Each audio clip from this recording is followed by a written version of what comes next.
ব্যর্থ হওয়া মানুষের জীবন কি ঝরা পাতার মতো মূল্যহীন, নাকি ঝরা ফুলের মতো মূল্যহীন? চলো তাহলে দেখুন। একটা গাছে যখন অসংখ্য ফুল, ফল, পাতা থাকে, সেই সময় সেই গাছকে সবাই যেমন খুব ভালোবাসে, তেমনি একটি মানুষের জীবনেও যখন সাফল্যের পূর্বাভাস দেখে, সবাই তাকে ভালোবাসে। কিন্তু যখন সেই মানুষটি হঠাৎ ব্যর্থ হয়ে যায়, সবাই তখন তাকে হেয় করে, অবহেলা করে। ব্যর্থ হওয়া মানুষের জীবনকে ঝোড়া পাতা কিংবা শুকনো ফুলের মতোই মূল্যহীন।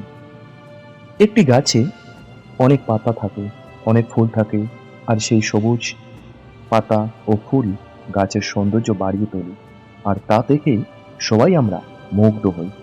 কিন্তু অসংখ্য সবুজ পাতা ও ফুলের মধ্যে কিছু কিছু পাতা যখন শুকিয়ে ঝরে পড়ে মাটিতে, তখন সেই ঝরা পাতা কিংবা ঝরা ফুলকে আমরা কেউ আর মূল্য দেই না। ঠিক তেমনি মানুষের জীবনও একটা গাছের মতো। গাছে যেমন অনেক ফুল, ফল এবং অনেক সবুজ পাতা ও ফুলের সৌন্দর্য হলো গাছের সাফল্যের পালক, ঠিক গাছের মতো মানুষের জীবনও যখন সাফল্যের পালক দিয়ে ঢাকা থাকে, সবাই তখন সবুজ পাতা কিংবা ফুলের মতো ভালোবাসে। আর যদি সাফল্যের পালক কখনো একটা একটা করে ঝরে পড়তে থাকে, সবাই তখন গাছের ঝোড়া পাতা কিংবা ঝোড়া ফুলের মতোই মূল্যহীন ভাবতে থাকে এবং অবহেলিত করতে থাকে সেই মানুষটিকে। তখন সেই মানুষের জীবনে আর কোনো মূল্য থাকে না। কিন্তু অনেক সময় এই মূল্যহীন ঝোড়া পাতাও কিন্তু মানুষের অনেক উপকার এবং অনেক কাজে লাগে। তোমরা দেখতে পাবে গভীর অরণ্যে বা গভীর কোনো জঙ্গলে বনের হিংস্র বাঘ বা হিংস্র প্রাণী যখন কোনো শিকার ধরার জন্য তীব্র বেগে শিকারের দিকে ছুটে আসে, তখন কিন্তু সেই ঝড়ে পড়ে যাওয়া মূল্যহীন শুকনো পাতাগুলো বাঘের কিংবা হিংস্র প্রাণীর পায়ের নিচে খড়খড় আওয়াজ করে, আর সেই আওয়াজ শুনে নিরীহ শিকার বুঝতে পারে যে বিপদ তার খুবই আসন্ন। তখন সে নিরীহ প্রাণী প্রাণপণে পালিয়ে নিজেকে রক্ষা করে, এমনকি রক্ষা করতে প্রস্তুত থাকেন। এভাবেই মূল্যহীন সেই ঝোড়া পাতাগুলো কিন্তু নিরীহ প্রাণীকে বিপদ থেকে রক্ষা পেতে সাহায্য করে।